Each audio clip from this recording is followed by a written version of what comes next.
عودة جديدة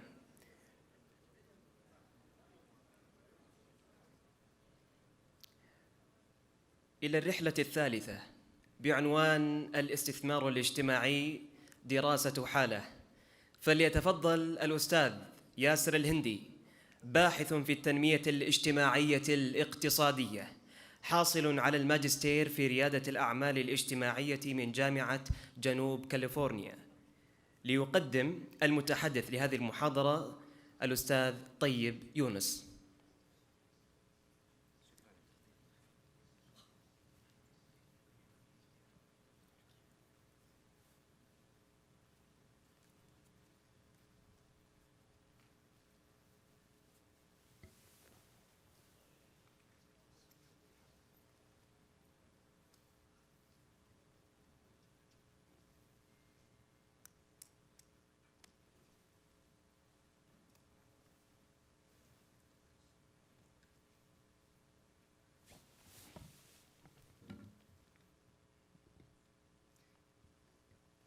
السلام عليكم ورحمة الله وبركاته.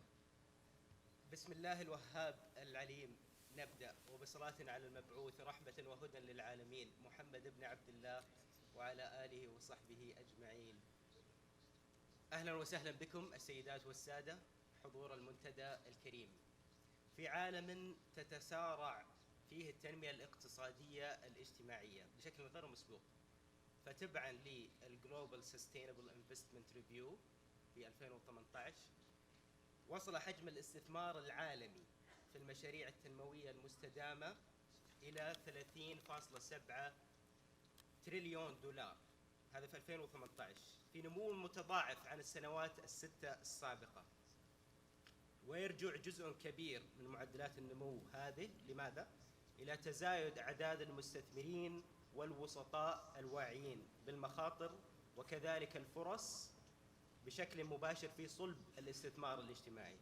وفي الوقت الحالي الذي تنتقل فيه الثروات الطائلة لجيل الألفية أو ما يقال عليهم الميلينيالز، حيث يقدر ما يقارب 40 تريليون دولار ستصبح تحت تصرف هذا الجيل الجديد على شكل مواريث خلال 20 سنة القادمة، نجد في المقابل أن الفجوة تتسع كنسبة وتناسب. فعلى سبيل المثال، مقابل 50,000 رجل أعمال بيور بزنس بالولايات المتحدة وصل مجموع أرباحهم إلى 50 مليون دولار خلال 25 سنة، استطاعت فقط 144 مؤسسة اجتماعية أن تحقق مداخيل مشابهة في نفس الفترة.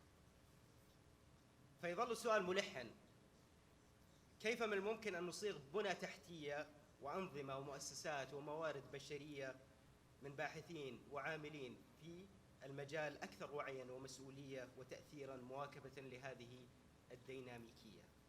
بدأ الأستاذ طيب يونس كرائد أعمال مبكر، حيث أسس أول عمل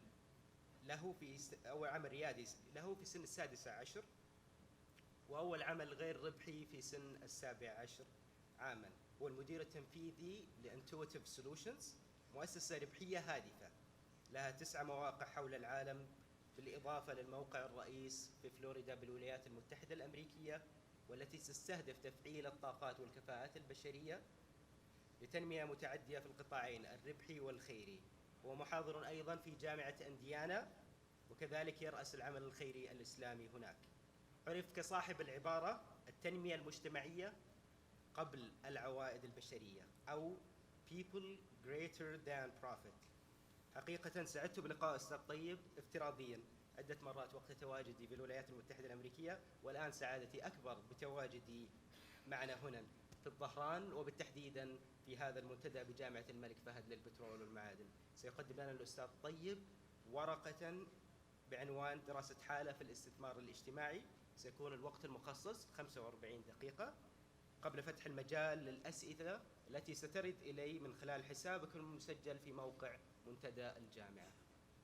فتفضل أستاذ طيب، the floor is yours.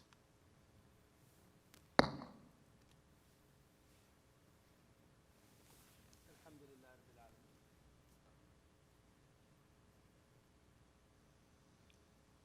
About now. الحمد لله رب العالمين والصلاة والسلام على رسول الكريم. أعوذ بالله من الشيطان الرجيم. بسم الله الرحمن الرحيم. قال رب اشرح لي صدري ويسر لي أمري واحلل عقدة من لساني يفقهوا قولي. آمين. First of all,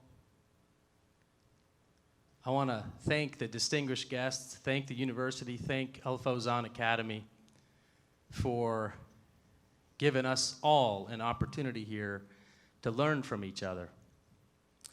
I also want to thank God Almighty, Allah subhanahu wa ta'ala, because all knowledge is from Him, all goodness is from Him. And He's amazing, mashallah. He's amazing. And I'm a little nervous today because before I came on stage, wow, subhanallah, two giants in the industry. I'm just a baby. My father, he was an orphan, and he migrated in 1969 to the United States of America from Pakistan. I was born and raised in a really small town in the panhandle of Florida. And that experience shaped me and contributed to me becoming self-aware and transformed me into really caring about making the world a better place. And I share that with you because you know better than me that over 50% of the Saudi population is less than the age of 30. Now, my job in the next few moments is really not to tell you about theory, but really to share my story in practice. And my story starts with my journey to becoming a social entrepreneur. And this story is important because if you really want true transformation and you really want to grow a sector for social good, then you need to transform a generation from being profit-focused to purpose-focused. The generation themselves need to truly transform. One of the things I enjoyed and I paid attention to in the last conversation was the power of the experience. The power of the experience. What I learned over the years is that if you really want opinion to be transformed, then it's not only education that transforms that opinion, but also the experience that transforms that opinion. And so for me, I'm dreaming about a better world. And I'm imagining a better world brought to life by high-performing individuals and high-performing institutions that are creating social value. That's my dream. And if you want a better Saudi Arabia, then be very clear and crisp in helping people dream again. You can put them in front of slide decks all day long, but if they're not dreaming, those plans on the slide decks do not come to life. I share this story with you because planning is a science, execution is an art. Planning is a science, execution is an art. 12 years after I started my first social enterprise, I went back to get an executive MBA at the University of Illinois, Urbana-Champaign. And my strategy professor, Stephen Michael from Harvard, one day, he's hanging out with our class. And I asked Stephen, I say, Stephen, you're a Harvard business professor. Why would you come and spend time with us, students? And he says to me, he says, Tayyab, I'm an academic. I study what happened. At best, I can tell you what's happening, but I have no idea how things are going to happen in the future. You guys are the visionaries. You guys are the ones that make it happen. The practitioners are the ones that bring execution to life, make execution work. And what I learned on that day is that it is at the intersection of the scholars of text and the scholars of context where you find wisdom necessary for application, necessary for implementation.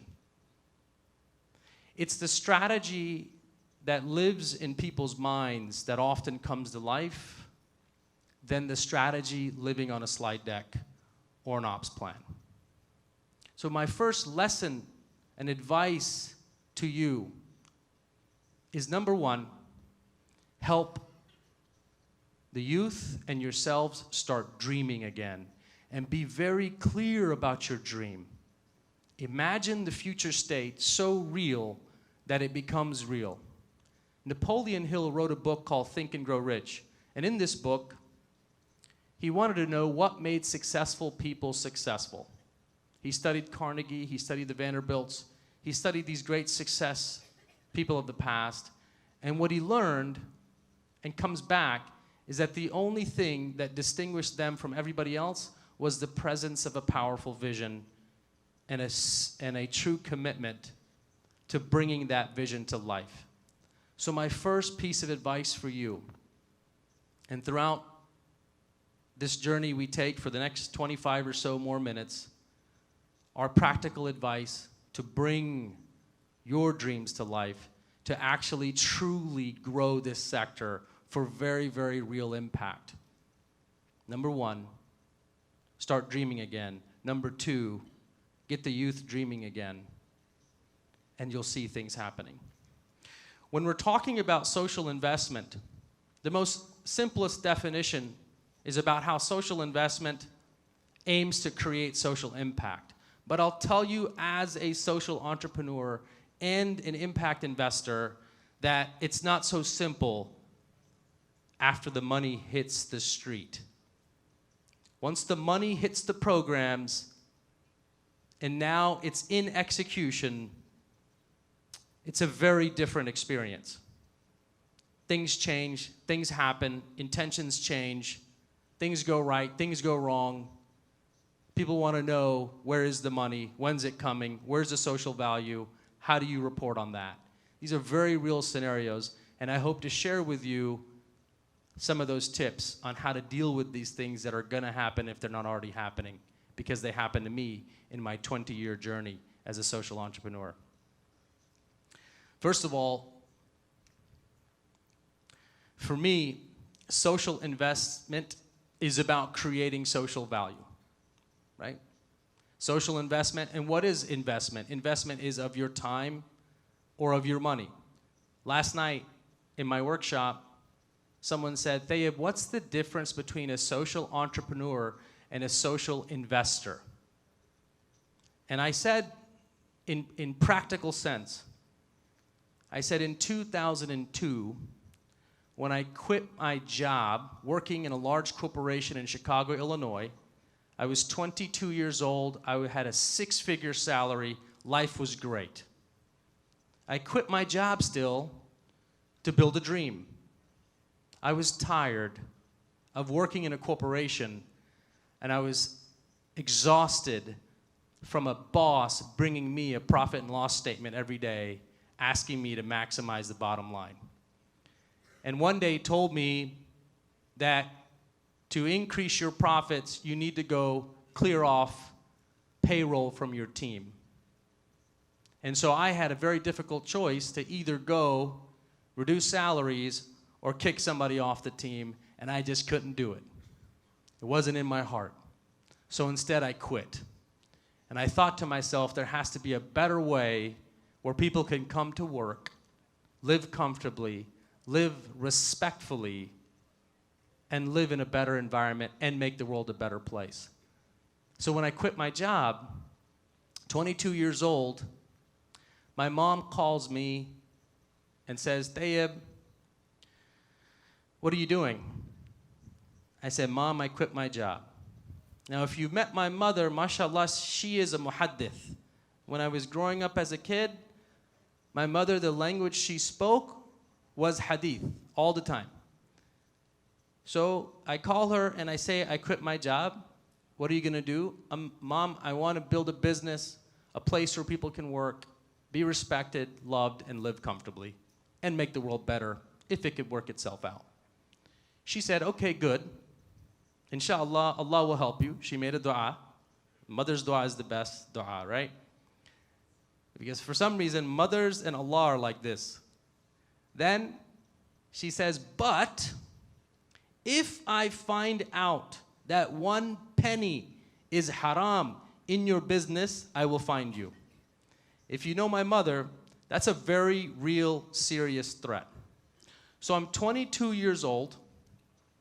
I've got this idea for a business that really isn't going to make profits. I can't borrow money from a bank because interest is haram. So I have to find capital somewhere. So I'm looking around for someone to invest in this business, but when they ask about when are they going to get a return on the profit, I say, "Well, you're really not. We're making lives better." Guess what? Nobody's interested in investing anymore. So in 2002, I became the social entrepreneur, building the business model, and the social investor at the same time, because I had no choice but to invest my own time and my own money, burning my savings to build this business. Today, you're very lucky in that even some of you are impact investors, and there are impact labs. So let's say Yasser and I have a business idea. Then I go to Yasser, and he's an impact investor. He becomes the social investor providing the money, and I become the social entrepreneur building the business model. So those are the two personas that are important. But somebody's wearing those hats. Somebody is wearing those hats. Now, there's something very critical and important to understand, and I'm going to give you a prescription to solve this problem. I'm going to tell you the problem and a prescription to solve the problem. I've now been coming to Saudi Arabia for a year. I'm honored and blessed and thankful, and I make dua for Al Fawzan Academy and KFUPM because they've got a dream and a vision, and they're working hard, and they brought me out 4 times now. This is my 4th time. Before that, since the day I was born, my father and mother would bring me for Hajj and Umrah. So my user journey for Hajj and Umrah has been very different than in the last year as a guest and a education partner with Al Fawzan Academy. My experience meeting many of you has been very different. And what I'm picking up from the street, right? I'm a social entrepreneur. I'm taking feedback from the individuals. And the feedback that I'm getting is, what's top of mind is you're trying to solve the financial sustainability problem. You've got these foundations, you've got these nonprofits or commercially licensed organizations that are generally funded by grants and foundations, and now because you expect that money to may or may not be there after 2030, so you're trying to find new revenue streams. And a big thing on your mind is, how do we create earned income? Earned income. Instead of borrowing money or taking money from a donor market and giving it to a beneficiary market, we think something will happen to this donor market. So let's find a new market to get money from. Let's provide services to that market. Well, there's some risks as you take that transformation. Because when you start to look like a for-profit, or you start to get investors where you're promising a return, if you get the wrong investor, you're going to have a very big problem. You're going to have somebody calling you very regularly saying, "Show me the money." In 2004, I faced this problem. So 2002, I started the business. By end of 2003, alhamdulillah, the company hit its first $1 million. By end of 2004, early 2005, I wanted to go bigger. Now I have credentials and a winning story to give to an investor. So I went out looking for an investor for some capital to grow and scale the business. And I met a friend of mine, his name was David. And I said, hey, David, I'm looking for investors, because he was in Chicago, worked at the Board of Trade, knew a lot of people. And I said, hey, David, do you know someone who would be interested in investing in a business like this? David says, yeah, I'll do it. How much do you need? I said, $500,000. $500,000, I'll give you some equity. But, David, this is a social... Actually, I said, this is a company, the return's not going to come for a long time. Social enterprise, I did not hear this term until 2015. I'm building something for social value. I didn't hear the term until 2015. David then says, I'll give you the money, no worries, I'll wait for a return. He gives me the $500,000, I give him the stock transfer. 3 months later, David calls me one day and says, hey man, when am I getting some profits? Just something, just anything. And I say, you know, we talked about this. I'm building something bigger, broader, larger than profits. I want to make the world a better place. I want to create jobs for people who can't get jobs. Well, that's all good, man, but I gave you 500 grand. What ends up happening? A month later, I call my dad. I said, Dad, I gave equity for 500 grand. This guy's beating on my door wanting returns. He doesn't see the vision and purpose of the firm. I've got the 450. Can I borrow 50 from you? Thank God, Allah subhanahu wa ta'ala, for fathers like my father, because within 2 days I had a check in my mailbox of the 50,000, and then I was able to buy David out at 500,000, alhamdulillah. And today I'm standing before you, and alhamdulillah, the company has now went from 1 million to 5 to 10, now beyond 10. And I'm the single shareholder of the business. There's no other equity was given out, no other investment funds, no other loans, a completely self-funding social enterprise. And I'm very thankful and grateful to Allah subhanahu wa ta'ala for that. And I'm thankful to my mother for her dua. And I'm thankful to my father for that $50,000 he gave me. Alhamdulillah.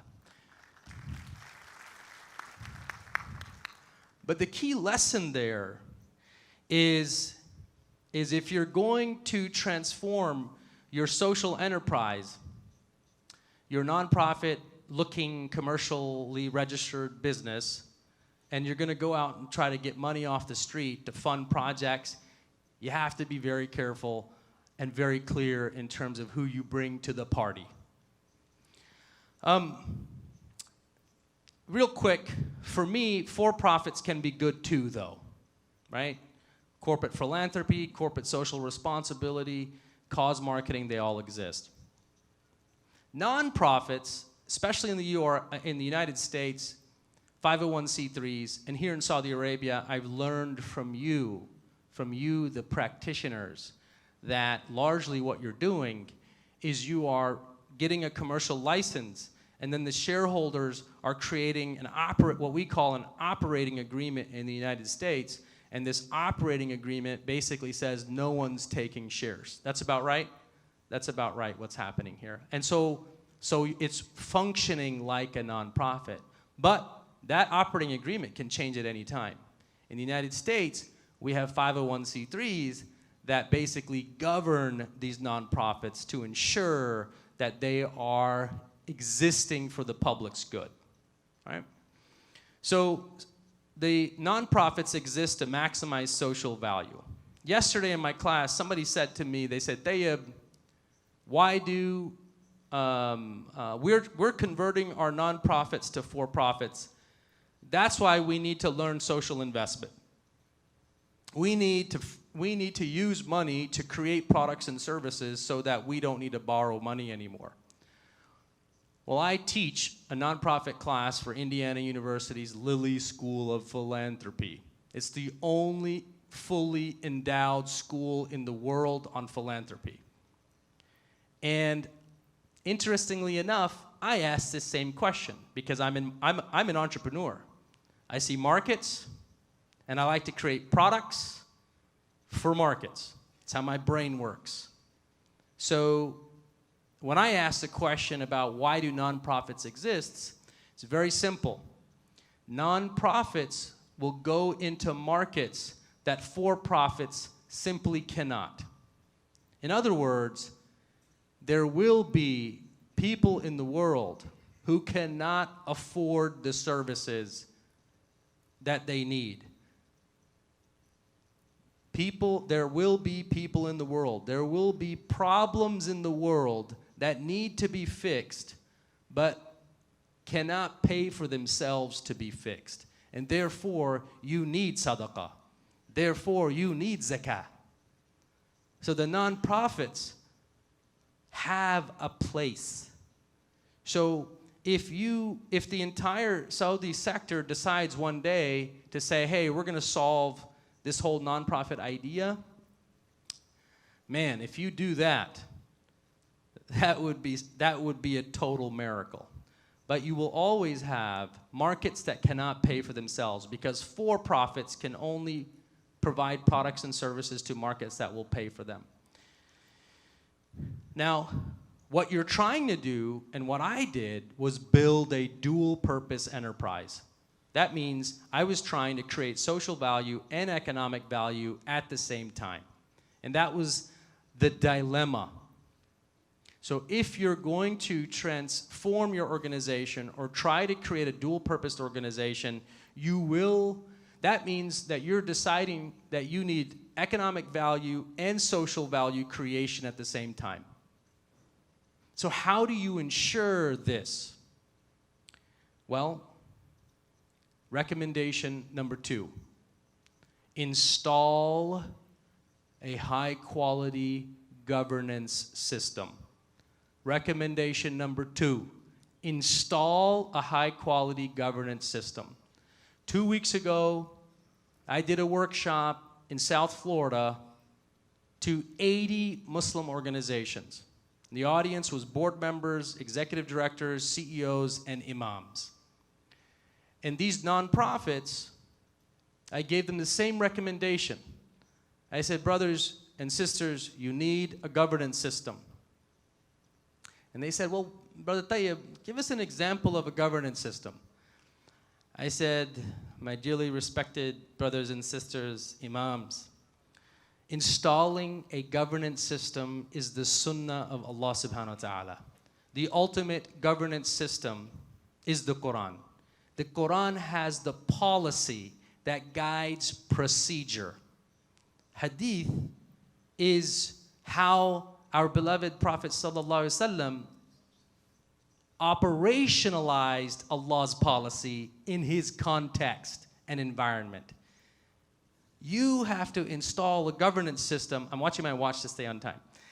You have to install a governance system for your organization. For example, at Intuitive, I now have a C-suite, okay? CFO, CSO, CMO, all the C's. 6 people on my C-suite, okay? When there is a decision dilemma, and decision dilemmas will happen, especially in a for-profit or a social enterprise that aims to create economic value and social value. For example, when I hit the airport in Dammam Friday night, I had an email from from one of the service team officers who says, I need to be able to hire professional talent. Now, Intuitive, we're in the business of upskilling and professionalizing underskilled and unemployed. That's our game. And we're doing that around the world. Today, in 6 countries, 7 locations. Upskilling the underskilled and unemployed. And we have policy that says for any customer job, you have to hire underskilled unemployed. The only exception to that rule is that the CEO, Tayyab, and the COO, her name is Karishma Patel, and she lives in Chicago, Illinois, have to sign off on it. That's governance policy. Now, in the absence of that governance policy, what does the operating officer do? I mean, what does the service team officer do? Whatever the customer wants. So in the absence of a governance system, the academics say the organization is at the subjective use and potential abuse of power. If you do not install a governance system, which is guiding policy, overarching policy that directs the organization, when you're dead and gone, when the founder is dead and gone, and let's say Allah give me a long life and good health, let's say I died right now, and there's no policy in the organization, Intuitive is registered as a for-profit corporation with Uncle Sam. So without policy that protects the organization, maybe my kids take over. I have 6 children, alhamdulillah. So maybe my kids take over, they're fighting over shares. Maybe the operating officers are fighting over decision making. Then what happens is power gets displaced. So number 2 recommendation, install a high quality governance system to protect your organization so that it stays the course, so that it continuously sustains and fulfills its purpose of existence and becomes your sadaqah jariyah, so that it doesn't get distracted, which is the strategy of shaitan. This is one of the best descriptions of the business model. You know, I hear a lot about 1 sector, 2 sector, 3 sector. As a practitioner, to me, it's a blended model. It's all blended now. Someone has taken a blender and blended these businesses, and there's a lot of people on the ground trying to do the best they can. That's the reality. If you sit in a room reading academic papers, you see boxes everywhere. Boxes aren't going to get things done. Well, but when you get on the ground and you start working with people, you'll see blended models, blended solutions. I had this professor during my MBA program. He would ask a question, and we would raise our hand, give an answer, and he would say, wrong, wrong, wrong. And at the end of it, we would say, come on, man, what's the answer? And he goes, the answer is, it depends. It depends. Because every situation and circumstance is different. Let's dig into the case study of how and the struggles that I lived through this social enterprise. And I'll give you tips and recommendations. First and foremost, have a clear purpose. A clear purpose, by the way, the slide's not updated, but the purpose should be create social value and economic value. But our mission was clear. Our mission was to improve the human condition. When I started the company in 2002 and I sat in my cold basement in Chicago, I was dreaming about a better world. And I thought about how can I make it better? I want to improve the human condition. I called my father and I said, Dad, I said, my whole life, Mom has always told me different hadith. I said, what is the single most important hadith? There has to be one hadith. Come on, Dad. And then he said, I'll call you back. Calls me back the next day. And he goes, what was the one thing the Prophet ﷺ spent his whole life on? I said, converting people to Islam, Dad? I don't know. And he says, no, wrong answer. He did not spend his life converting people to Islam. My dad said, he spent his life serving humanity, ensuring that people were better off. And if you're going to try to make the world a better place, I want to see you making sure people are better off. Leave the converting to them. And so then I said, how do I help people become better off? And I thought about, what is the human condition? There's the economic state, there's a psychological state, And then there's a physical state. Well, I'm not a therapist, so I can't help their psychological state. I'm not the most athletic person on the planet, so I can't help their physical state. How about I focus on their economic state? And then I thought about a business model that created economic value and social value at the same time and helped people. This is 2002. And so I'm 23, 24 years old, and I needed help thinking about this, so I created the value creation model. And this just helped me, and it helps my organization. I teach it, I use it.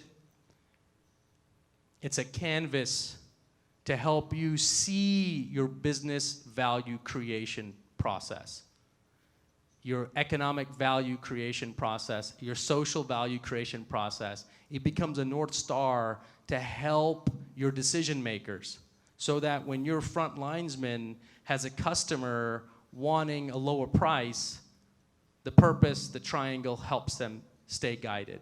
In our organization, our product or our service is at the center, and it's at the intersection of social value and economic value creation. And that's people. So for example, and I'm going to share this example because I believe this example can work in Saudi Arabia. In the United States, across the southeast, where I grew up in the panhandle of Florida, hurricanes come often. And these hurricanes come through and they wipe out towns. You don't hear about them on CNN. They're not more important than the stuff on the news today. So these towns get wiped out and people don't have jobs. So what we did is we went into these towns, set up centers for social good, and imagine a building with 2 rooms. And in one room, that's where the upskilling happens. That's where the professional development happens. That's where the training and education and exposure to real jobs and skill development happens. Training is not enough, by the way. The 3 pillars of excellence are education, exposure, and experience.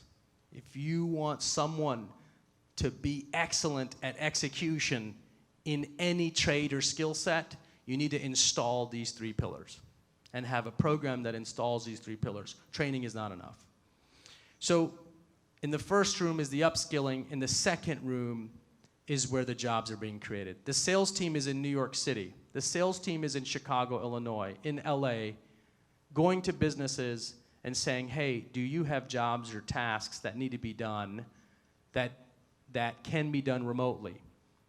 And in a political climate where offshoring is really frowned upon, the onshoring solution has really been transformational.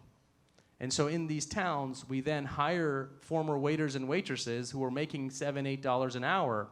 We're able to create economic value for them by hiring them at $10, $12, $13, $14 an hour. We're able to create economic value for the customer in New York City who would otherwise hire that job at $25, $30 an hour. They're gaining at $7 to $8 an hour in economic value. And then the social value creation is in the person that would otherwise not have that job. So this is a short example as we're running out of time. We'll discuss tomorrow in the break and in the other questions how we're using this model. And the other piece is the direct social value creation, which is the community service projects that are happening in all of our 6 centers around the world, which is basically the top half is where the profit's sitting. And then the question is, what do you do with the profit? So real quick, economic value creation is happening for the healthcare industry, social good, and the people. We're doing it by upskilling and employing. Huge impact. Direct social value. In each of our centers, we then engage with the staff, giving them profit sharing to use to create community projects in their areas. I love what Mark talked about today. For me, I ask myself every time I sit and I listen to, mashallah, these great giants of knowledge, right? And when I listened to Mark, what I paid attention to was technology today enables you to really find out what is that individual's, where that individual needs help. Technology today enables us now to not aggregate and use statistics to find problems and solutions, but rather technology today, you can find out what John needs, what Jane and Joe Muslim need, or Joe whomever needs, or Jane Doe needs. You can use technology to find those exact answers, pinpoint the answer, and help that person. So direct social value, we ask the teams around our centers, how can we make a difference? How can we help you make a difference? And then they pick those projects. Real quick before I move on, third recommendation. If you're going to add an earned income model where you're going to charge a fee for service, you need two things. You need a pricing philosophy and a profit philosophy. Because social enterprises that have earned income models that promise some return to investors will suffer the legitimacy problem. Legitimacy problem is where a customer or a stakeholder will say, you're calling yourself a social enterprise, but I don't see it. You look like a regular business to me. Just like McDonald's. You're no different than McDonald's. You're no different than Starbucks. You're no different than Pepsi.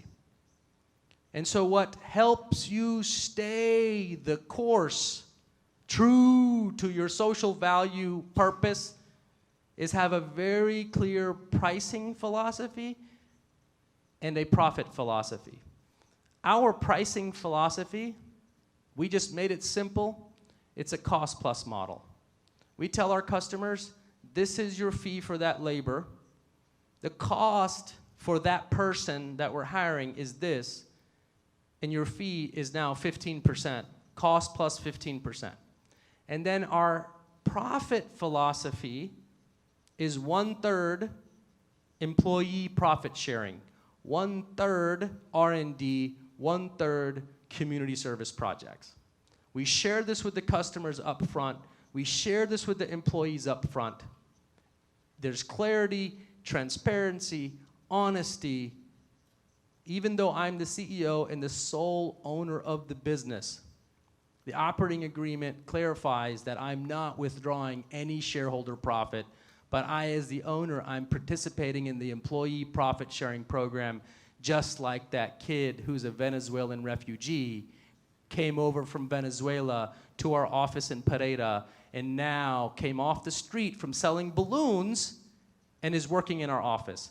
He's sharing profits with the founder and CEO. That's employee profit sharing. You share that story around. The policies, the procedures also protect the organization from one of my 6 children taking over. They protect the organization from me getting old and thinking I need legacy and then I throw my son in. These are some of the things that have ruined social value institutions since the beginning of time. So develop your governance models to protect your organization. And as I move real quick to end, 3 recommendations real quick for you in addition to the ones I already mentioned. Number 1, involve more youth. I know you're trying to do this already, but I don't mean your own kids. I'm sorry, I'm here to be honest. I love you, right? I'm here to be honest. I don't mean involve just your own kids and their friends. I want you to go out to the street and find the hungry kids out there, the really hungry kids out there, because the identity and the persona for a social entrepreneur who's gonna break through walls and solve problems is that kid who's experienced the imbalance in the economic or social equilibrium that we as human beings expect of each other. Those passionate, caring individuals who you open the door for and create an opportunity, they're gonna be transformational. They're gonna lead the charge in your social enterprises, inshallah, inshallah. Involve these youth. Invest in social entrepreneurship, which you are, inshallah. And the last thing is increase collaboration.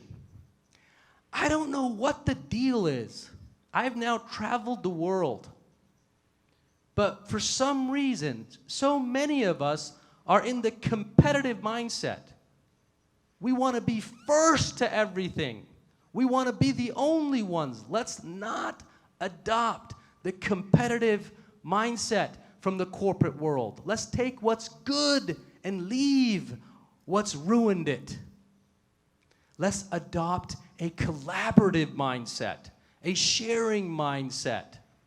One of the things that made me have goosebumps and chills and almost tear in my eyes is when our brother, mashallah, he said they were the first to create this car sharing platform, which now today we're all benefiting from, but not once did he show any pride, but rather gratitude and satisfaction in the fact that that idea made it around the world.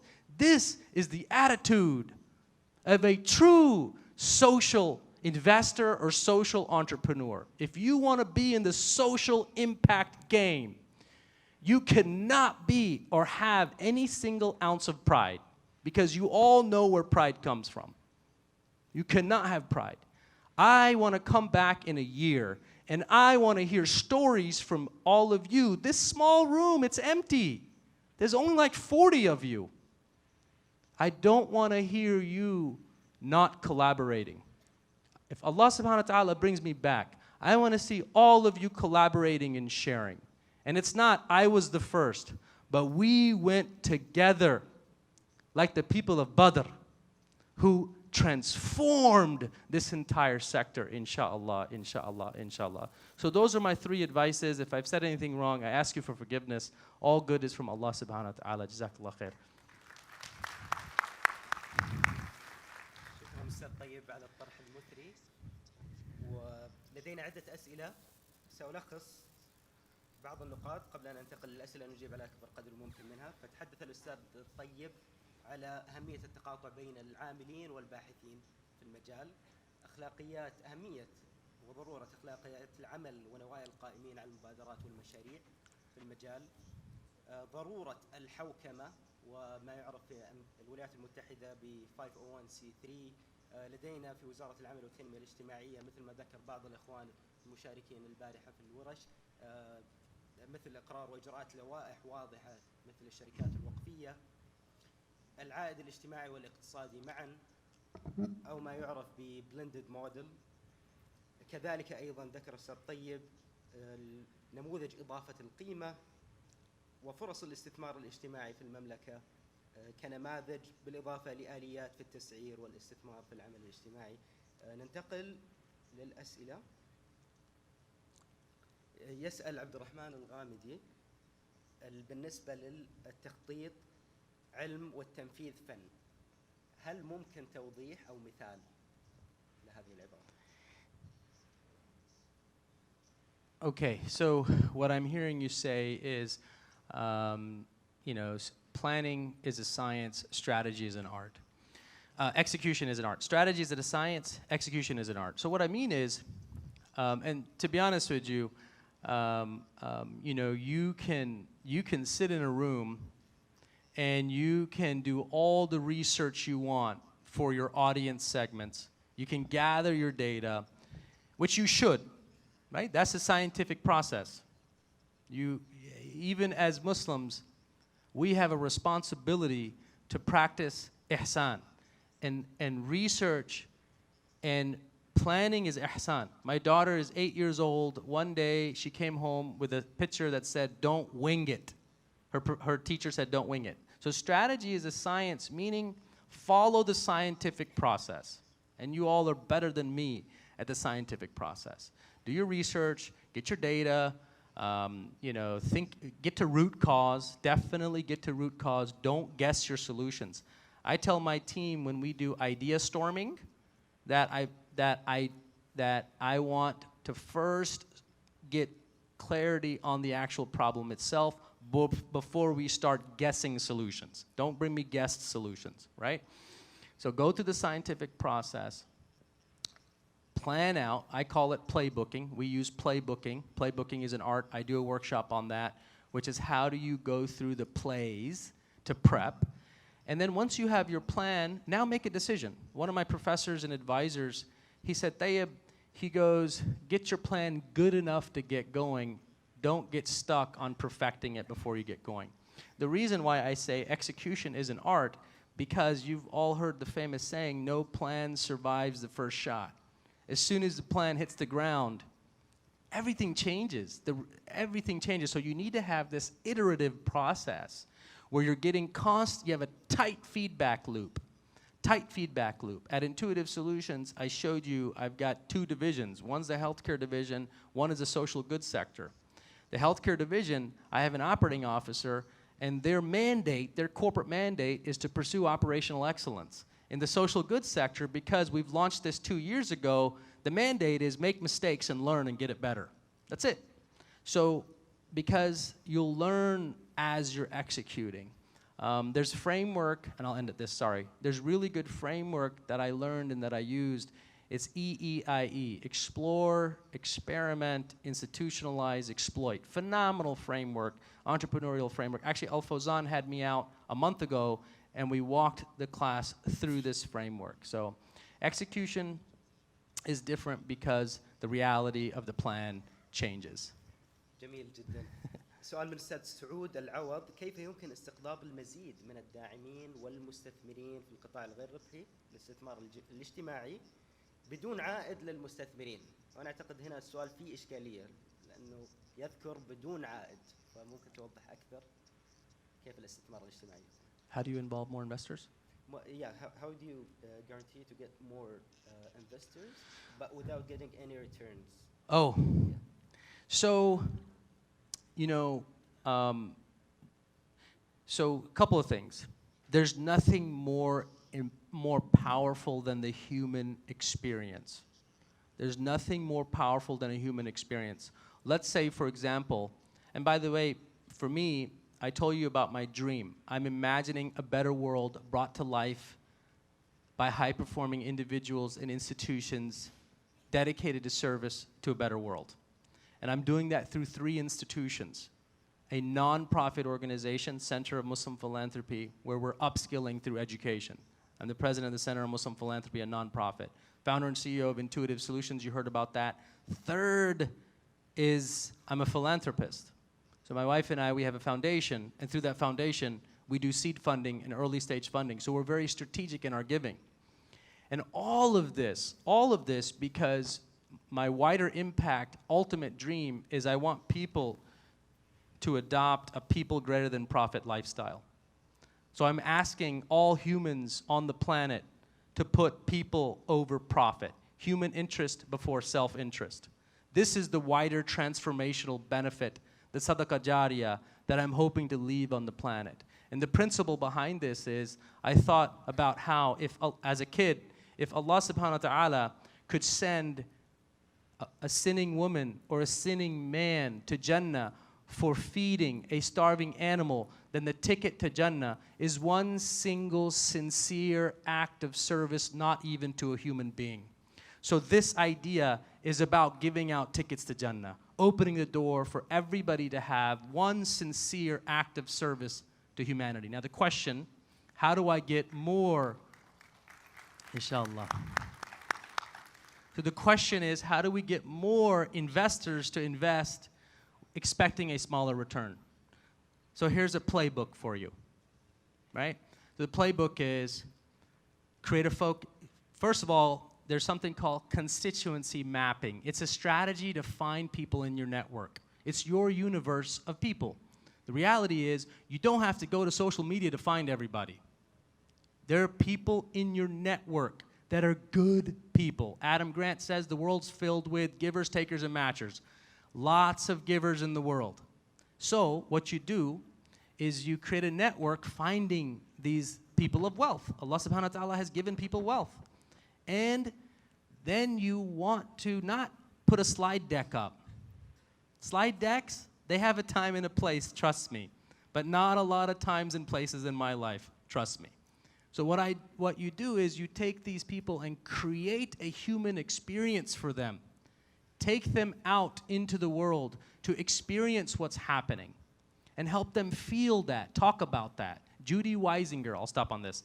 Judy Weisinger, she said that if you want transformation, there's 3 steps. 1, get people at the table, talk about it. 2, engage in experience. 3, talk about how it felt. Talk about how it felt. Because now you're activating the heart. You're connecting the brain to that feeling. And then you want the brain to want that feeling again and again. And that's how you transform that person from feeling good with money in the bank to feeling good about seeing the world better. رائع جدا. ولضيق الوقت السؤال الأخير وبشكل مختصر. Briefly, please. Okay, sorry. So, الأستاذ محمد بن غشيم نحتاج إلى نماذج أعمال لمشاريع استثمار اجتماعي واقعية. If you could share an existing example, whether it's globally or in US, please. Yeah. So, you know, I'm gonna share a model from my own example, and this is my recommendation. I would challenge any one of you. You want to solve poverty in Saudi Arabia, do this. Find a low income or low economic or poverty area town in rural Saudi Arabia. Rent or buy a building. I will bring my team and we will bring our strategy for you to help develop people who are underskilled and underserved or undereducated and they can't get jobs. Then I'll help you put a sales team in Riyadh, in Tehran, in Jeddah. And that sales team will have them go to these businesses, talk to these business leaders, and say, hey, is there any jobs in your business, tasks in your businesses that could be done by a tactician in an off-site location? And they say, yeah. Who's doing those jobs now? These people are. What are you paying them? Well, we have a workforce ready for you in rural area. Guess what? If you hire them, you will also create economic value for your organization, economic value for them, and social value for yourself and for the Kingdom of Saudi Arabia. And this, if you're interested, one of the best tools is the business model canvas. I use it every day. Business model canvas is phenomenal, and there's some variations of that. So, inshallah, you know, it's about the 3 tools that I use that I love are basically from design thinking, I like the user journey mapping. I like theory of change. Theory of change, I love it because you need to know the impact you're making. Then take your 3 activities and run them through a user journey map. Then after you've got your user journey map, now you know where you're creating value. Throw that on your value creation map, also from Strategizer. Then take that and throw it on a business model canvas, and you're done. You're done. Those are the 4 steps. And inshallah, I will help you. If you need help, I will allocate time to help you, inshallah. Because this is what my dream is. This is my dream, inshallah. Let's make a world better by having people live a people greater than profit lifestyle, inshallah.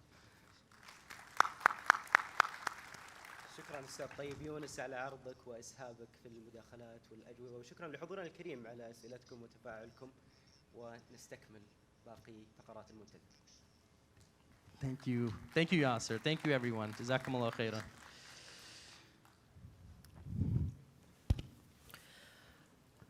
شكرا. نذكركم بتقييم المحاضرة عبر الرابط. الرحلة الأخيرة في هذا اليوم الرحلة الرابعة بعنوان نظرة جديدة للمشاريع الاجتماعية الحضرية. فليتفضل سعادة المهندس تميم بن عبد الرزاق المعتوق عضو المجلس البلدي عن حاضرة الدمام، مستشار المسؤولية الاجتماعية في مجموعة الزامل، مستشار مركز التميز في جامعة الملك فهد للبترول والمعادن، ليقدم المتحدث لهذه المحاضرة فرانسيس ناي.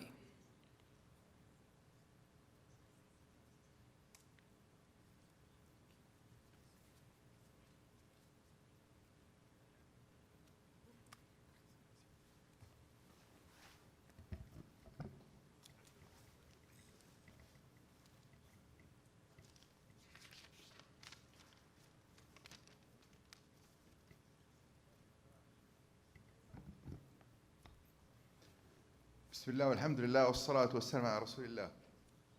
مساكم الله بالخير جميعا، حياكم الله. اللقاء الأخير هذا راح يكون بإذن الله تعالى واحد من أمتع الطروح اللي موجودة في هذا المنتدى. عبارة عن بوكيه ورد من المشاريع وبعض كذلك الأمور التي سئل عنها بعض المتحدثين إنه مشاريع عملية على أرض الواقع.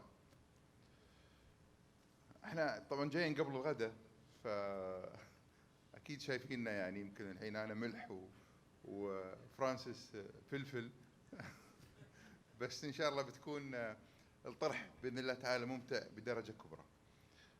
فرانسيس الحقيقه البارح كنا مع بعض قعدنا نسولف عن الورقه اللي بيطرحها، والرجل مجموعه تجارب وجانا من أقصى الشرق ليشاركنا بعض التجارب المميزة اللي ممكن أن تطبق في مجتمعنا بشكل أو بآخر.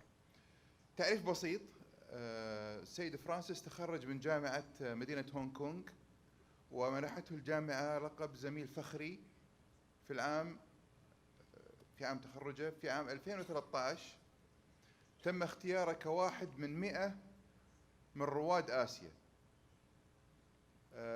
وكذلك اختير واحد في عام 2012 واحد من 10 شباب متميزين في هونغ كونغ، وكذلك اختير كزميل فخري لجامعة التعليم في هونغ كونغ. والعجيبة الأشياء اللي برا نطاق العمل المجتمعي. أقول لهم I tell them فرانسيس أنهى ماراثون القطب الشمالي في عام 2013، وأنهى سباق شيء اسمه ألترا ماراثون، هذا 100 كيلو في يوم واحد. one day 100 كيلو، ها؟ يعني من هي الحسا ركض في يوم واحد من why do this؟ أنا طبعا لما أمشي حول البيت البلوك حول البيت اعتبره انجاز. عاده تكون ام عيال طردتني فما عندي اختيار ثاني. فلما راح في القطب الشمالي صك البرد، رجع في سباق 250 كيلومتر ماراثون في سباق الصحاري الأربعة، يعني برد وحر. والله يستاهل بصراحة. طيب، بالنسبة للعمل المجتمعي، ونترككم مع المحاضرة الممتعة. السيد فرانسيس يشغل منصب المؤسس والمدير التنفيذي لسوشيال فينتشر، وحنلاقي في الطرح كثير من الأشياء العملية، الأشياء الواقعية، برامج أنا ودي أعرف إيش اللي يربطها، لكنها الحقيقة جدا ممتعة. على فكرة أكثر المحاضرة صور، ها؟ الكلام فيها قليل. والسيد فرانسيس أنشأ العديد من الكيانات مثل بلاتيو إديوكيشن، مصنع هاتش المشترك، ومعهد سونوفا، وعدد كبير من المشاريع والألوان والأشياء الحلوة، حتى في شيء له علاقة بالأكل بعد بنشوفها الحين في المحاضرة اللي نترك المجال للسيد فرانسيس ليتحفنا بما عنده.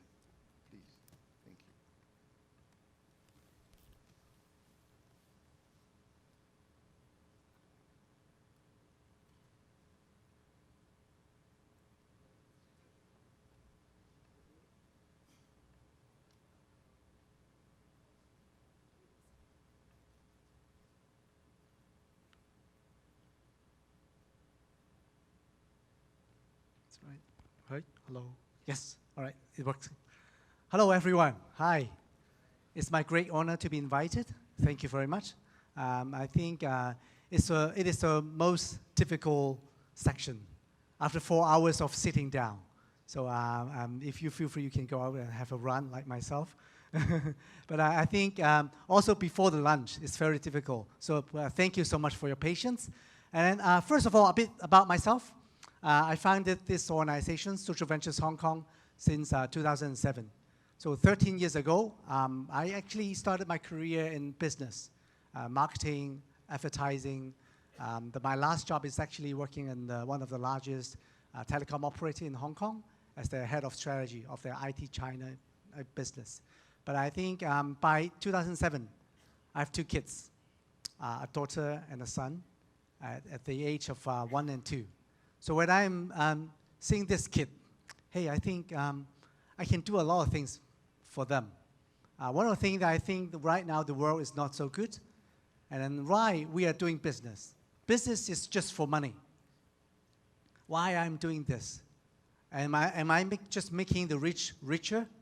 So am I doing anything to the society? So and then after considering for a month, after talking to my wife, I quit my job. Started this journey. To me, it's a long marathon, the longest one in this journey. But I think it's a most worthwhile journey to myself. I cannot imagine if I am still working in the business. But I think overall, right now, we are still making an attempt in making different things happening in the society. We call ourselves an impact purpose organization right now. So I told my staff, don't work for me, don't work for money, don't even work for the organization. Just work for impact. Every day, every job you do, think about what does it matter to the society in different aspects. So up till now, I think we are working for more than 40 different social ventures. So we keep on inventing new stuff, but focus in Hong Kong. So we try to aggregate different social capital to work for good. So I think for now, the last sections before we have lunch, I hope that for you as well, just think and listen to me in the next 30 minutes with a word impact. Forget about where you come from. You are not a non-profit people. Forget about our identity, our status. Just think that we are a human being. As what the last speaker said, people is more important than anything.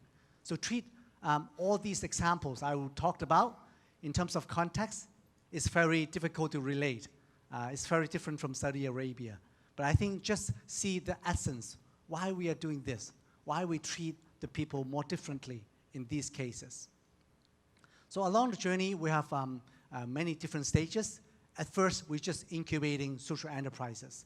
One of them is called Diamond Cab, which is the very first wheelchair-accessible taxi in Hong Kong, the up left one.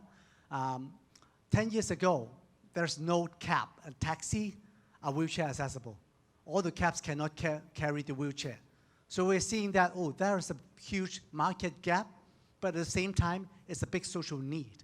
So together with the founder, we founded these organizations. It's called Diamond Cab. We want the diamond service for the elderly or the wheelchair users. So up to now, we still remain to be a small one, but later on, the taxi license owner, the industry people, seeing this to be a big opportunity. At least 2 to 3 of them adopted these cars. So right now in Hong Kong, there are almost 200 these bigger cabs where the wheelchairs can go directly. So I think we see the values of social entrepreneur. We are kickstarting a trend, doing rippling effect. After doing little things, when people see it, adopt it, it is a bigger change than we just keep on expanding ourselves. So we also have a project that's on running, because I like running. So we see that running is good for society. First of all, we are more healthy, good for public health. At the same time, more people run. Actually, it's good for the younger generations. So we organize big event.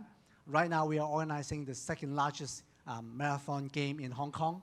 But at the same time, we train the youth. We go into the secondary school, try to train the youth. 8 lessons, proven they could do 10K, 10 kilometers, every one of them. So including yourself, if you are going to run, I think after training, everyone can do it. But after that, those youth, especially those underprivileged, those less privileged ones, they build self-esteem. Some of them put down their video games and then try to do some exercise. So this is an engagement that we do through running.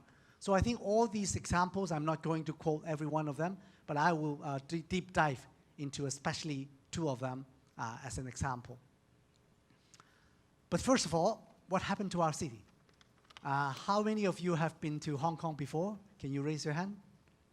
Oh, quite a lot of you. Welcome to come again. And then for those who haven't come, welcome to come again, to come to Hong Kong, but not now. As you read from the news, the protesting is still going on. We don't know whether the airport will close down, but I think that is Hong Kong. Before, we are quite good, enjoying food, tourism is quite good, but all in a sudden, in the last 6 months, we find that apart from the governance or the government doing things, people are not very satisfied. We see that there are a lot of deep down hidden problem. Income gap, a lot of people are poor. In Hong Kong, in terms of Gini coefficients indicating the income gap, Hong Kong, among the developed economy, we got a well ranking. Guess what it is? We're number 1. We are more serious than Tokyo. We are more serious than New York. So in terms of the rich and poor, we got a huge gap. So that may also make the youngsters not happy. They're not happy about the business. They're just earning money. So I would say with that, it's not just Hong Kong. Right now, a lot of things happening around the world in different cities. We all face the same problem. Right now, I think as the first 3 speakers already mentioned a lot on how we are creating problems with our own system right now. Capitalism, profit-driven, is already come to a crossroad. We need to move on. So as I said, if we see that we got wheelchair users, we're just waiting for the government putting some money, funding, and then we hire some people buying some bigger car, and then for them for a service, it is working, but just for little people. So by that time, we decided we need to disrupt the industry. At the end of the day, we find that business has no problem. But if we just work for profit, profit being the only thing, we got problem. So right now, we build up a social business like this. It's the diamond cap. So it's a bigger cap that can carry wheelchair users. Along the journey, we serve right now almost 200,000 trips already. But it is business. People still paying. Some of them, they cannot pay. They go to the government, get vouchers, and pay for it. But I think, after all, right now, we do not need to worry about whether the government or the foundations will give us money. It is a business. Every day we're working, we will keep on sustaining ourselves. So it is a proven that social business could be really working. And then at the same time, we got involved with a lot of the social investors as well. So we are applying venture philanthropy because we cannot promise the return. So I think we might as well saying that, oh, it is a philanthropic thing putting into our fund, and then we invest. But in case in the future we got some return, we just put back the profit into the fund to reinvest again. But for this, after working on this, we got the industry people investing into this as well, so that the other industry people can adopt this idea to spread out the words and then get more caps for the elderly users. So in Hong Kong, this is one of the type of housing. It's called cage house. Some people just live in the cage because rental is very, very expensive in Hong Kong, including this. It's one room for one family.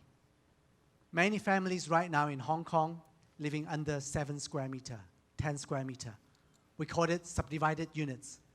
Hong Kong with a size of quite similar to Diamond, but I think in terms of populations, we are 7 times more. We got 7.4 million Hong Kong people. So we are living very small area, but at the same time, because investment is the norm in Hong Kong. Everyone invests. So right now, the income gap making people have to live under such situations. So many of them, the kids in the family, they could just doing their homework on the bed, eating on the bed, sleeping, of course, on the bed, but playing on the bed. 3 years ago, we moved our office to the most poorer area in Hong Kong, and then we see a lot of kids with a lot of the subdivided units. They come at the age of 2 or 3, they cannot speak because the isolations. For this unit, people living there, they do not want to go out. They feel ashamed. So right now, a lot of people suffering. It's not just a few hundred of them, not a few thousand. It's more than 200,000 people living under such situations. Hong Kong government is very rich, but I think we are really having no idea. So I think that's what we talked about with Martin as well. They see the problems very differently. What they care about is the Hong Kong GDP, GNP. But I think they have no clue about what the government, what the people is really needed. So I think to start with, is not government, it's not the budget, it's not the non-profit even.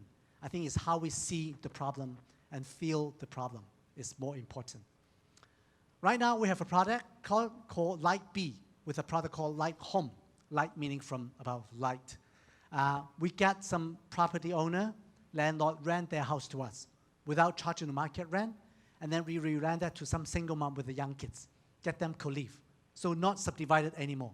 So they each one owning a sleeping room, but they're sharing the living room, sharing the kitchen, sharing the bathroom. The beauty is they rebuild neighborhood like before. In the city right now, the more richer we are, the more separated we are. But with that, they rebuild the neighborhood, rebuild the relations. At most, they could live there for 3 years. It's not a public thing. It's from civic or the private landlord. But they don't need the private rent. They just pay at their affordability. So we call it affordable housing. So right now, after that, at most, they could live there for 3 years. Fast forward, over the last 7 years, surprisingly, a lot of landlords got extra house. Some of them got extra money buying house for us. We collected more than 130 apartments. But more than 300 to 400 families have been there before. As I said, they have to have a term, 3 years at most. But right now, average living time for those families is 2 years. That's proving after doing some kind of empowerment, they could actually stand on their own feet. Poverty should have an exit. Every month, we have a Light Home manager who will visit them, first of all, to collect the affordable rent. But at the same time, we will plan together for an exit plan. So we will see how to get them, empower them. Sometimes they exit because they could live with each other. They find a bigger apartment, they share it with the relatives, they could sustain themselves. Sometimes when the women grow, the kids grow bigger, they could go out to work again. So that's kind of the interventions that we have, and it's working. So around 4 years ago, we even worked with the government. It is the building. We utilized one of the underutilized premises owned by the government. They have nothing to use, and no nonprofit would like to get that apartment. So I think we get it back, finding some money to renovate it. And then right now, immediately we got 45 more units. And later on, that turned into the policy address.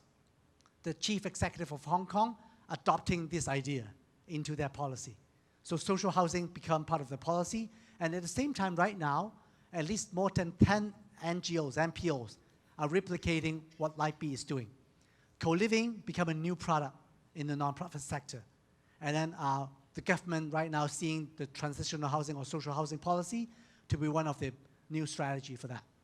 So that, in the last 7 years, apart from ourselves, getting more than 100 apartments, a few hundred families been there, it's still a tiny little thing. But the good thing is the government later on adopting this policy into their plan. So I think that become a bigger thing, a new product in the society. So I think that's also part of the role of social entrepreneur. And later on, we do a lot of different pilots. For example, at our community center, we do it a grassroots clubhouse. We're saying why the rich people get the clubhouse, not the poor people. So with that, we build communal space. Although we cannot have enough housing for these people, but we get them together to build up the social network. It's very important. And for this project, it's called Co-working Factory, like the co-working space. Right now, we're trying to get the Hong Kong brand. In the past, all the factories go back to the mainland China because Hong Kong is expensive. But right now, we're seeing that a lot of industrial buildings are empty. And then China is getting more expensive. Policy is not allowing. So right now, we're attracting these brands. Come back to Hong Kong. But you don't need to bear all the cost for one factory floor. We share it. We got 6 brands right now. So we collect membership fee so we can pay the landlord. On all this year, I forgot to say, for that 40 different social ventures, we haven't got a single penny from the government. We all work on the concept ourselves, and at the right time, we find the right funder, private funder, or philanthropists, investors, and then we'll find the corporate collaborations to come on board to work on this. So we see ourselves to be an aggregator, a catalyst for the social good. For that factory, one of the things is we got a playroom. So when the women, they cannot take care of the kids, they cannot work, right now they can work because they can just bring the kids and then going into this playroom, and then they could work for 2 hours or 3 hours, getting some budget for their family. So this is a new inventions from the grassroots. I know it's not a good time to talk about food. I know we're all thinking about this, but I think it's a very proud case of us. Hong Kong, we have nobody starving at all, although there are not enough food, but I think they are not starving. But I think we're not respecting the food enough. We order a lot, but we not finish it. So in the solid waste, around 60% of the waste is food. So it's ridiculous. In terms of meat eating meat actually is creating a lot of problems for our environment as well.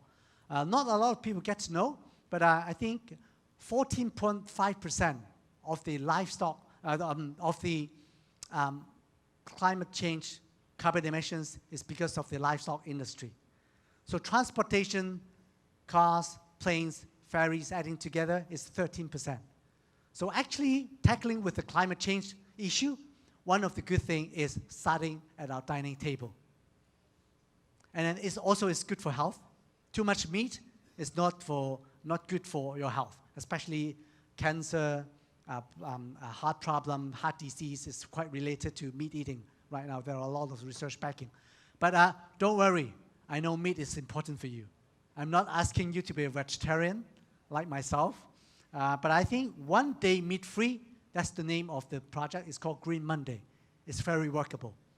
In the US, people promoting Meatless Monday. In UK, Meat-Free Monday. It's the same thing.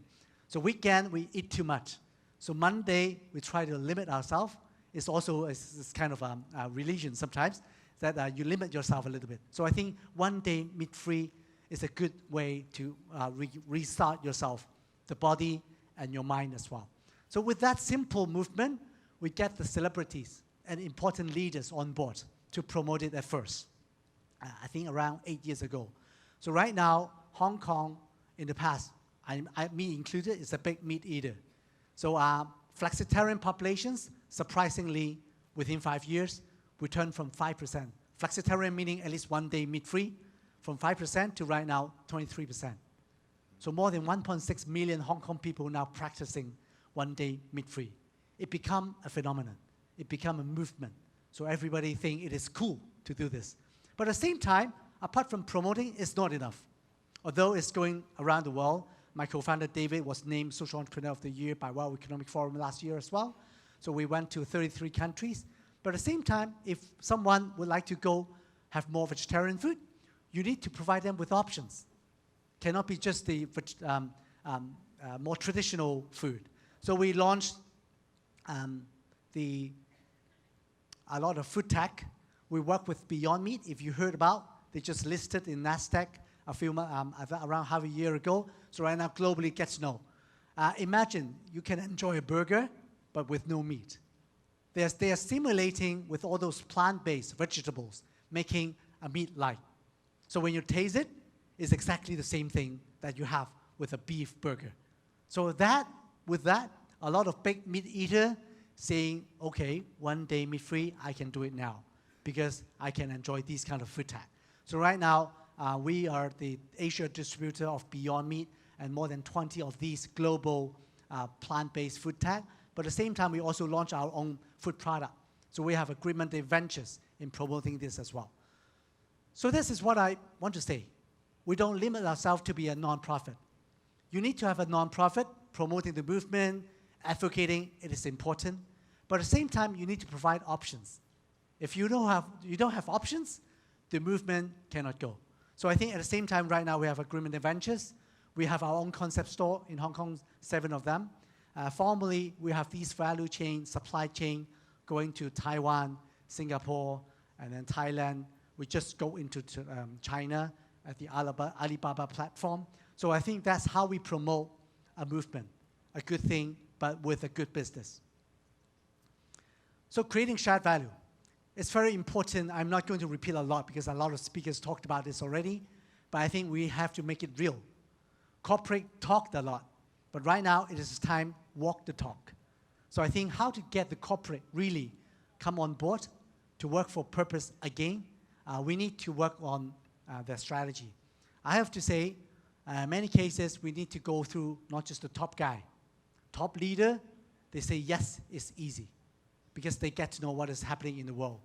But I think sometimes it's very difficult for the middle level or the frontline level people to change. I would say nonprofit included. Right now, it's a time for nonprofit to change as well. We need to be more impact-driven, but sometimes it's very difficult. We have very limited resources. The top guy doesn't want to find more new money. The medium people don't want to manage more projects.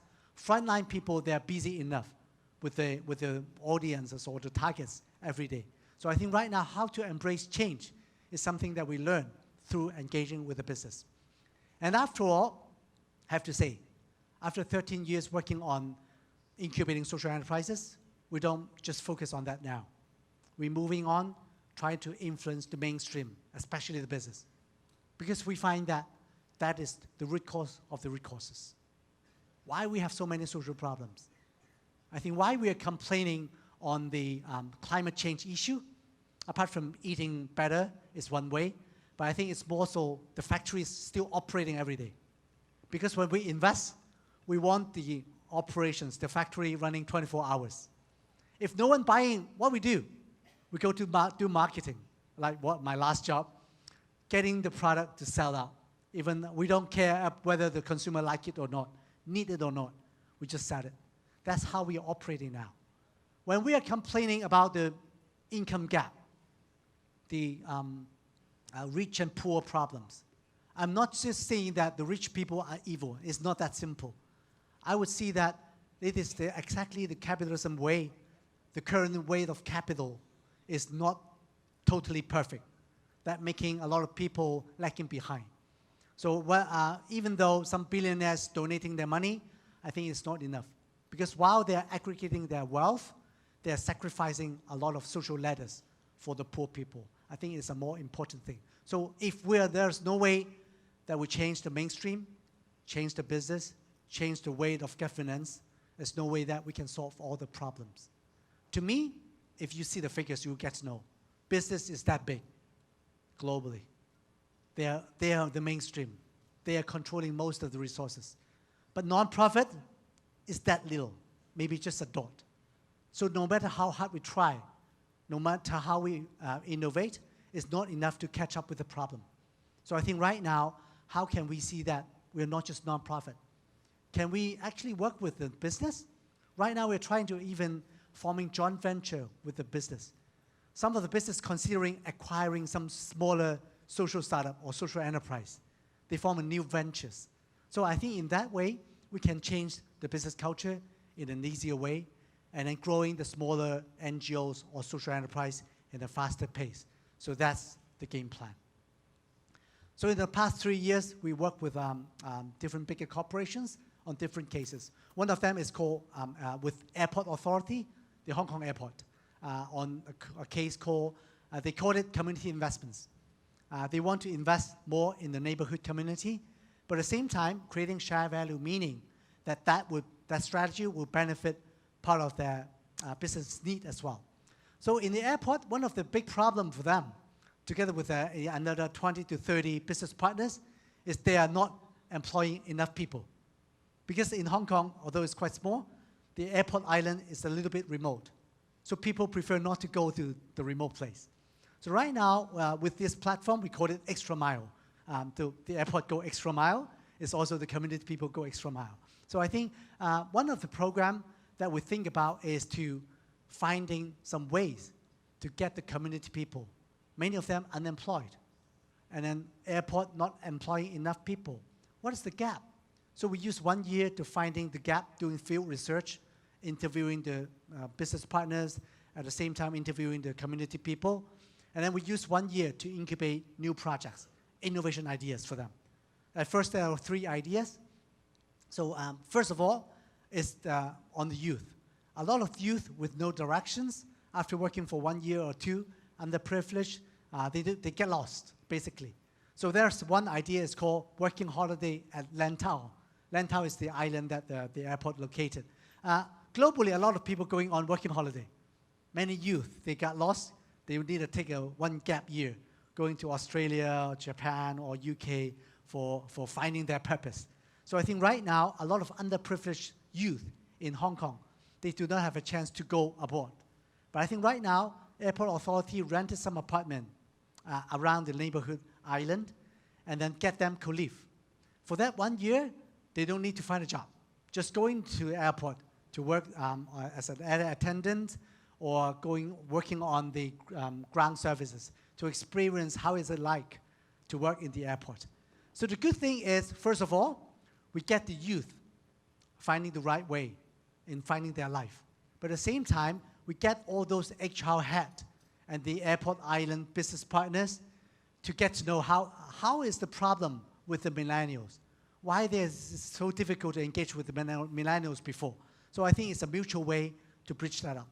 And also, another community in Hong Kong is the ethnic minority. A lot of Pakistan and Nepali people in Hong Kong, Indian people in Hong Kong, but I think it's very difficult for them to find a job in the mainstream corporations. So one of the program, we call it Pioneer. So we try to groom some of the ethnic minority people to be the supervisor and middle managers. With that, I think it's much easier for the corporate culture to adopt these kind of things. So I think that is still running for 4 years already. It still keep on running. And then more important, it is not a CSR. It's not a one-off program.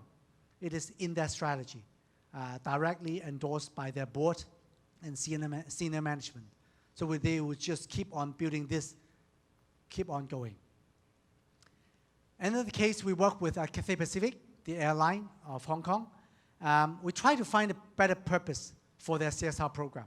So right now, we are being the consultant, taking all their CSR program.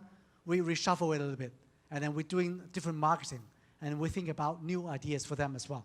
One of them, we call it Travel for Good, because in the past, they just want travelers. They go Tokyo to buy things, to go resort. But I think right now, we combine a program with some of the social enterprise that we connected. It's called volunteerism. Right now, a lot of people would like to go on a 5-day trip, but it's not buying and resort relaxing. They want to go to be a volunteer. For example, I've been there for 3 times already. 5 days, go Cambodia. For first 2 days, you go village. You build a house for village people.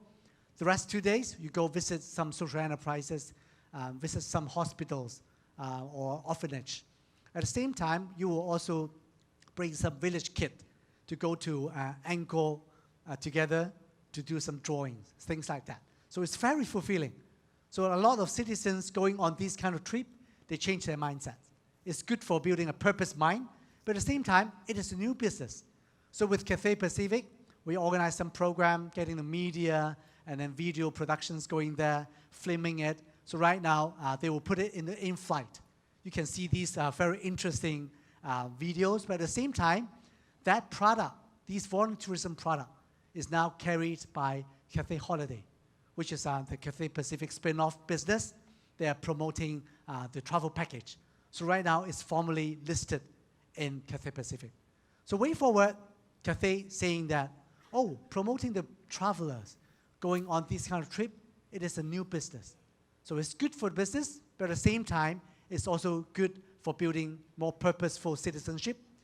Being a global citizen, we are helping a lot more these more poorer country for their growing.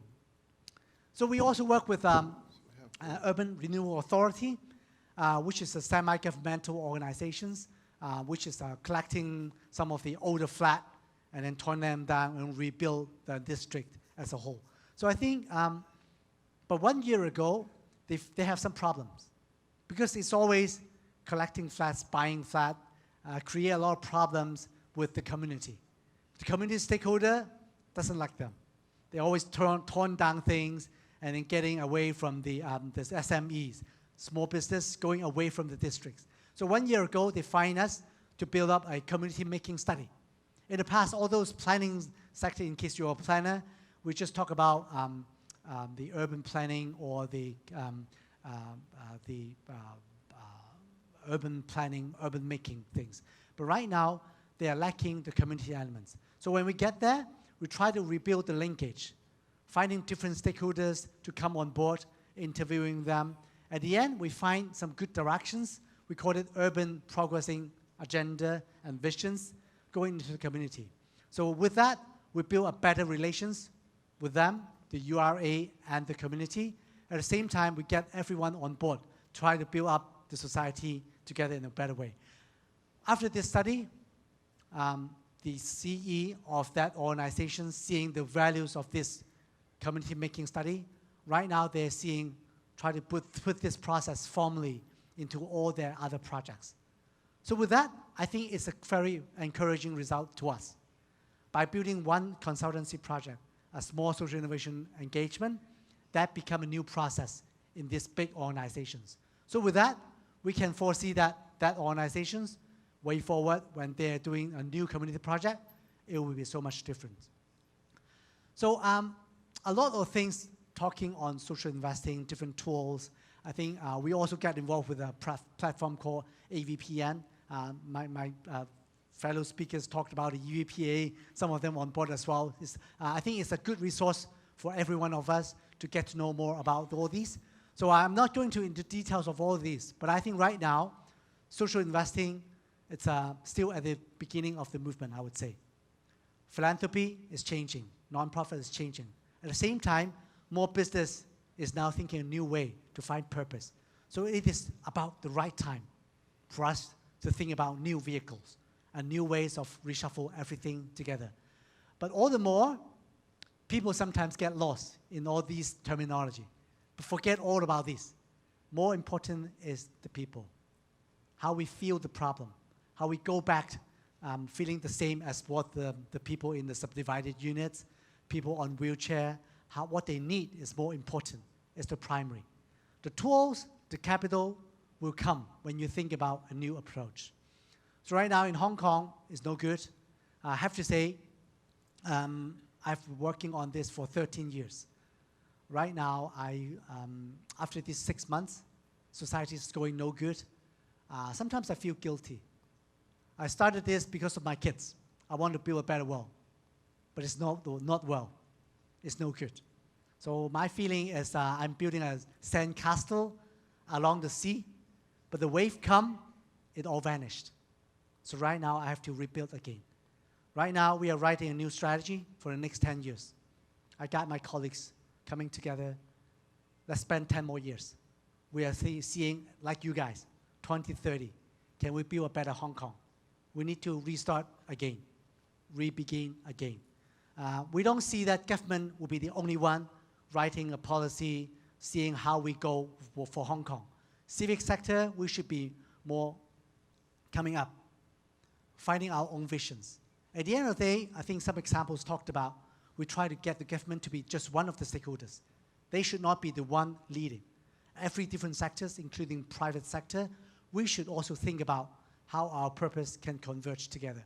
I'm not going into detail of all of them, but when people talking about, how to get a bigger healthcare budget from the government, we're saying that we train people go running, go eat better. In that way, we reduce the demand from the public healthcare system. So I think that's a better way to see in terms of a wellness angle. So I think that's some kind of agenda we are building up now.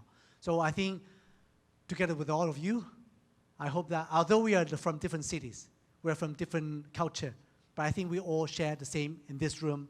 We want a better world. So let's work together and begin again. Thank you very much.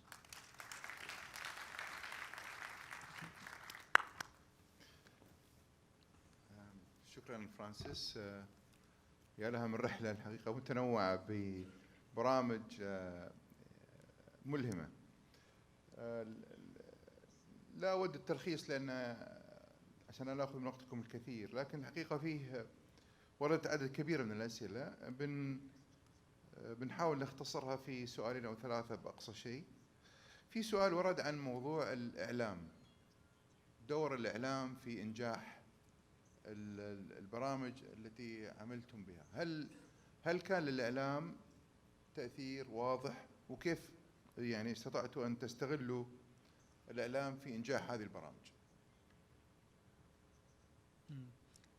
Media, you meaning the public media, Yes. radio, TV stations? I like think that? Yeah. they're referring to the Yeah. public media. Yeah. I think. Twitter. Yeah. I think it's a very fortunate for Hong Kong.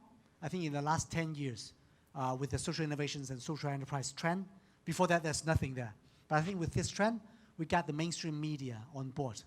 They cover a lot. All the major newspaper right now, they always cover the social enterprise or social innovation stories that help the corporate to find us. So I think with that right now, we see that the problem is a huge problem. We cannot just being the nonprofit sector. We feel we are good. We're doing quite well. It's not that. How to scale that? One thing is we have to go into the mainstream. So the reason why we go with the bigger corporations, get them on board. With these cases, right now there are many more SMEs, medium-sized company, also come on board and saying, oh, the big guys is doing something. Can we also do something? And then with the media, they need to cover the stories. So right now we demand ourselves not just appearing in the newspaper on the or people sectors or community papers. We want to have being covered by the business paper, like Green Monday. We are covered by the investment paper. So I think Financial Times cover it, Bloomberg cover it. So we need to get the bigger media, try to spread out the words. I think right now is not the time for advocacy. We have talked enough, like climate change, more than 30 years. I think it's time for action. And the real action, if you got real examples, spread to the media. Get them covered for you. You cannot do everything yourself, but I think with the good interventions, good visions, I think you will get a lot of people on board. Investors, corporate will come on board together. So I think hold up to running small pilot. Small pilot, after you do it right, is the right way for the media to digest and spread it out. السؤال الثاني يتعلق بتغيير سلوك المجتمع، بالذات في موضوع الاثنين الأخضر. كيف تمكنتوا من تغيير سلوك المجتمع؟ ايش العوامل التي ساعدتكم على تغيير سلوك مجتمع بأكمله؟ يعني تغيير سلوك الفرد قد يكون قريب، لكن تغيير سلوك المجتمع، ايش الطرق وايش التحديات التي واجهتكم في تغيير سلوك المجتمع؟ I think it's everything starts with illusion. So people feel that the city is disappointed, depressed. It's an illusion. It's not that bad actually, but I think when they read from the media, they will exaggerate it. So I think hope as well. So when people, I think especially right now we talked about Hong Kong, we are disappointed, we have fear. The only thing to cure fear is actually hope. So we need to build a new illusion of hope. I like changing behavior. Green Monday, we don't start with preaching. With these occasions, it's good to preach, to tell you what is good, why the environment, the climate change issue related to the meat industry, you'll get to know. But I think after knowing it, whether you would do it is totally different thing. So right now, we have to apply what the business world is using. It's the marketing. So with the Green Monday, we get people thinking it is cool. We build like a trend. We work with media. We work with celebrities. So with that, right now, like a few months ago, we got Paul McCartney, the UK stars, on board to holding a Green Monday, and then we'll put that on the Facebook. So a lot of people think, oh, it is really the trend. So Beyond Burger, it's there. It's the new tag. It's the future. So people go to buy it, enjoy it, because they don't want to lag behind. It's not because they like the earth sometimes. So I think, but after tasting it, we encourage them. By the way, you're saving the planet one burger at a time. They will get it, and then they will spread it. So I think we have to use the way that the current business is doing for marketing the bad things, but I think we turn it into a good content. I think it's the way that we are doing the behavioral change. طيب السؤال الأخير، التجارب التي ذكرتنا فرانسيس هل هي موثقة؟ ممكن الناس ترجع لها في مكان ما، مثلا موقع، ويب سايت، فيسبوك، كيف ممكن الناس تستزيد عن التجارب الجميلة التي طرحت. Yeah, we have to do a little bit, but I think, have to say, we are always spending time in doing the projects, the real stuff. But I think 1 year ago, we even set up a media team ourselves. We called it an impact media. Because right now, apart from not just relying on the mainstream media, sometimes they are not covering the stories in the right way. All the things that we talked about have a more deeper meaning. So we build up our own media team. Right now, apart from some columns, we write columns to mainstream media. We also have some video program as well. We work with a lot on the corporate. Right now, there are some brands, corporate, right, to go associate with the social good. So we will be working with the advertising agency. So we tell them all these stories. So when they're thinking about a new thematic campaign next year for a big brand, they will think about, oh, whether we can get these social innovators, change maker stories into working with them. So right now, it's a better way for us to go mainstream, the media using their budget to talk about our stories. So I think that's the way that we are doing the documentation. So but I think at the same time, right now, we are seeing that we need to disruptively changing our own model as well. Incubating, even social investing is fading as well. If we talk about social investing too much, people will think that with money we can solve everything, but it is not. But how can we get these capital owner on board? How to let them know that people is important is another thing we are working on as well. So I think right now we are working on projects. We are reshuffling a lot of the purpose capital. We see that people, land, network, and money all are purpose capital. But at the same time, media.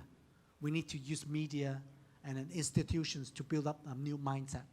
I think it's all the ways that we are aggregating knowledge, but at the same time, seeing the way forward as well. شكرا فرانسيس على مشاركة هذه الرحلة الجميلة، وشكرا لكم كذلك الحضور على مشاركتنا هذه الرحلة. يعطيكم العافية ونترككم مع الأخ عبد اللطيف. شكرا. شوشيني فرانسيس. Thank you. يعطيك العافية مهندس تميم. شكرا Thank you so لك. much. شكرا لكم In جميعا. terms of timing, شكرا لكم جميعا، ونلتقيكم إن شاء الله في يوم الغد في تمام الساعة 9 صباحا. العبق الفارغ وحاسة الكلمة مدونان في بطاقة الإلهام. أنني كنت معكم بالتقديم عبد اللطيف الدريجان، والسلام عليكم ورحمة الله وبركاته.